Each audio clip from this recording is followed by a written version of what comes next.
இன்னைக்கு நம்ம குசம்கர் limited IPO பற்றி தான் பார்க்க போகிறோம். இந்த கம்பெனி என்ன மாதிரியான கம்பெனி? இது லாஸ் மேக்கிங் கம்பெனியா, இல்லை ப்ராஃபிட்டான கம்பெனியா? ஃப்யூச்சரில் இந்த கம்பெனி எப்படி இருக்க போகுது? சேலஞ்சஸ் என்ன? இதில் லாங் டேர்முக்கு இன்வெஸ்ட் பண்ணலாமா, இல்லை ஜஸ்ட்டு லிஸ்டிங் கெயின்ஸுக்கு மட்டும் இன்வெஸ்ட் பண்ணால் போதுமா அப்படிங்கிறது தான் இந்த வீடியோ ஃபுல்லாக இருக்க போகுது. அண்ட் ரொம்ப டைம் வேஸ்ட் பண்ணாமல் குயிக்காக இதோட பிஸ்னஸ் மாடலை பார்த்துட்டு என்ன மாதிரி இந்த பிஸ்னஸ் ரன் ஆகுதுன்னு செக் பண்ணிவிட்டு ஃபைனல் டேட்டாவை பார்த்துடலாம். வீடியோக்குள்ளாடி போகிறதுக்கு முன்னாடி ஸ்டாக் மார்க்கெட் பற்றி எதுவுமே தெரியாது, கற்றுக்கணும்னு நினைக்கிறீங்க அப்படின்னா நம்மளோட ஸ்டாக் மார்க்கெட் புக் அமேசானில் இருக்குது, புக்காகவும் இருக்குது. ஸோ உங்களுக்கு தேவைப்பட்டுச்சுன்னா நீங்கள் அதை வாங்கி கற்றுக்கோங்க. 21 ஸ்டாக் மார்க்கெட் கான்செப்ட்ஸை சிம்பிளாக ஸ்டோரி ஃபார்மேட்டில் எக்ஸ்பிளைன் பண்ணியிருக்கேன். செக் பண்ணிவிட்டு உங்களோட ஜென்யூனான கமெண்ட்ஸை அமேசானில் போடுங்க. இப்போ வீடியோக்குள்ளாடி போயிடலாம்.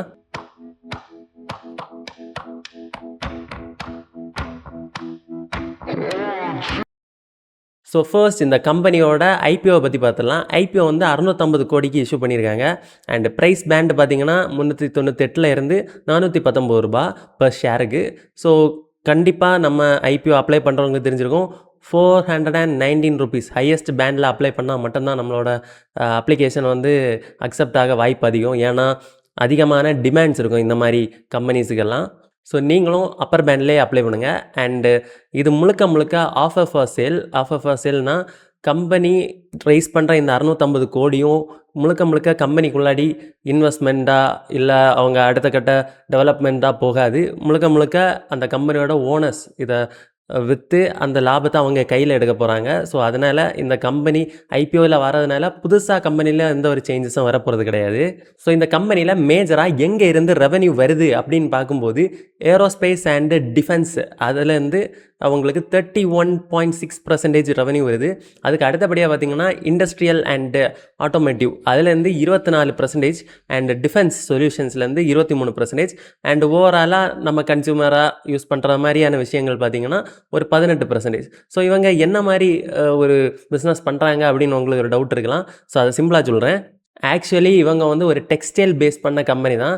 சிந்தட்டிக் ஃபேப்ரிக் வந்து இவங்க க்ரியேட் பண்ணுறாங்க ரொம்ப ஹை குவாலிட்டியில். பிகாஸ் இவங்களோட கிளைண்ட்ஸ் எல்லாம் பார்த்திங்கன்னா ஏரோஸ்பேஸ் சம்மந்தமானவங்களாக இருப்பாங்க. ஸோ என்ன மாதிரி பொருட்கள்னு பார்த்திங்கன்னா லைக் இந்த parachutes and bullet proof vest, அடுத்து high and industrial tapes. So இந்த மாதிரி ஸோ கிட்டத்தட்ட 1000 ப்ராடக்ட்டு யூனிக்காகவே வச்சுருக்காங்க.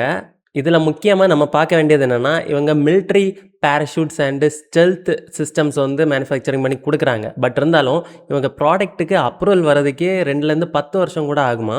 அதுக்கு காரணம் என்னென்னா இதெல்லாமே ரொம்ப ஹைலி R&D பண்ணக்கூடிய ப்ராடக்ட்ஸு அண்டு டிஃபென்ஸ் சம்மந்தமான ப்ராடக்ட்ஸ்னாலே நிறைய செக்யூரிட்டி கன்சர்ன்ஸ் இருக்கும். ஸோ இந்த விஷயம் எல்லாம் தாண்டி தான் இவங்க ஒரு ப்ராடக்டை மார்க்கெட்டுக்கே கொண்டு வராங்க. ஓகேங்களா, இதே இவங்களுக்கு ஒரு பெரிய நெகட்டிவ் தான், அது என்னென்னு லேட்டர் சொல்கிறேன்.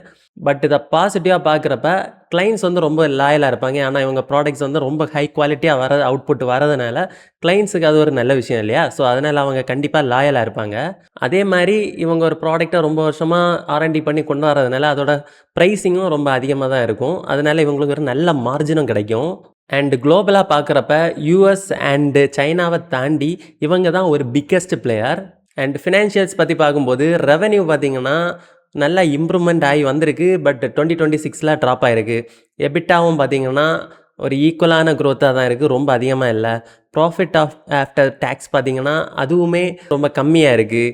அண்ட் எபிட்டா மார்ஜின் மட்டும்தான் அதிகரிச்சிருக்கு. ஸோ இந்த வீக்கான ஃபினான்ஷியல்ஸுக்கு என்ன ரீசன்னு இப்போ பார்க்கலாம். ஸோ அதை தான் ரெட் ஃப்ளாக்ஸாக கொடுத்துருக்கேன். ஸோ ஃபாலிங் ப்ராஃபிட்ஸ், அதாவது இப்போ ஒரு வருஷத்தில் ஒரு ஆர்டர் எடுக்கிறாங்கன்னா அதுக்கான செட்டில்மெண்ட் வந்து அடுத்த வருஷமோ இல்லை அதுக்கு அடுத்த வருஷமோ தான் அவங்களுக்கு கிடைக்கும். ஸோ அதனால் அவங்களுக்கு ப்ராப்பரான ஒரு பேயிங் ஷெடியூல் இருக்காது. அவங்களுக்கு பணம் வந்து மொத்தமாக பல்காக ஒரு குறிப்பிட்ட வருஷம் வரும், அதுக்கப்புறம் வராமலே இருக்கும். ஸோ இதனால தான் அவங்களோட ப்ராஃபிட்ஸ் வந்து சில வருஷம் ரொம்ப அதிகமாக காமிக்கும், சில வருஷம் ரொம்ப கம்மியாக காமிக்கும். அண்ட் லிக்விடிட்டி ஸ்ட்ரெஸ் இருக்குது. இதுக்கு காரணம் பார்த்திங்கன்னா நம்ம ஃபஸ்ட்டே பேசினா தான் பல்காக அப்பப்போ அவங்களுக்கு ஒரு லாபம் வரும். அதை தாண்டி எப்போவுமே அவங்களுக்கு கன்சிஸ்டண்ட்டாக காசு வராததுனால இவங்க ஆப்ரேட்டிங் காஸ்ட்டுங்கிறது மைனஸில் இருக்க வாய்ப்பு இருக்குது. ஸோ இதனால தான் அவங்களோட ஒர்க்கிங் கேபிட்டல் வந்து 90 days வரைக்கும் எக்ஸ்டெண்ட் ஆகி போயிருக்கு.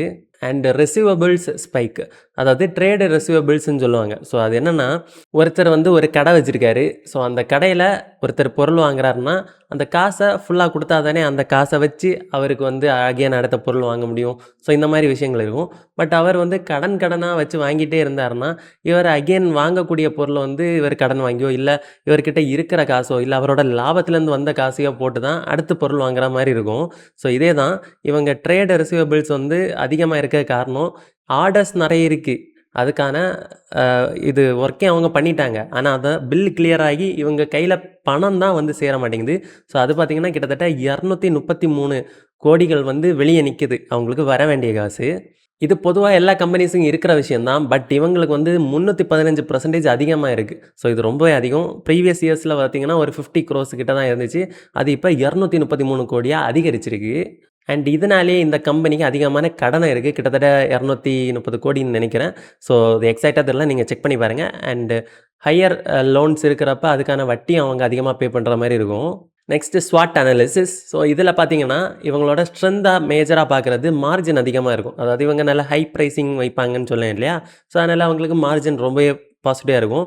அத தாண்டி இவங்களோட கிளையண்ட்ஸ் ரொம்ப கம்மியான கிளையண்ட்ஸ் தான் இருக்காங்க. அதுவும் ஒரு சில நேரத்தில நெகட்டிவா இருக்கு. அண்ட் அதே தான் ஸ்ட்ராங்காவும் இருக்கு. ஏன்னா, அவங்க ரொம்ப லாயலா இருக்காங்க. அது மட்டும் இல்லாம ரொம்ப தெரிஞ்ச கம்பெனி லைக் டிஆர்டிஓ அண்டு டெல்கட்டான். 2வது வீக்னஸ் பார்த்தீங்கன்னா, அவங்களோட ரெவென்யூ ரொம்பவே வாலடைலா இருக்கும்.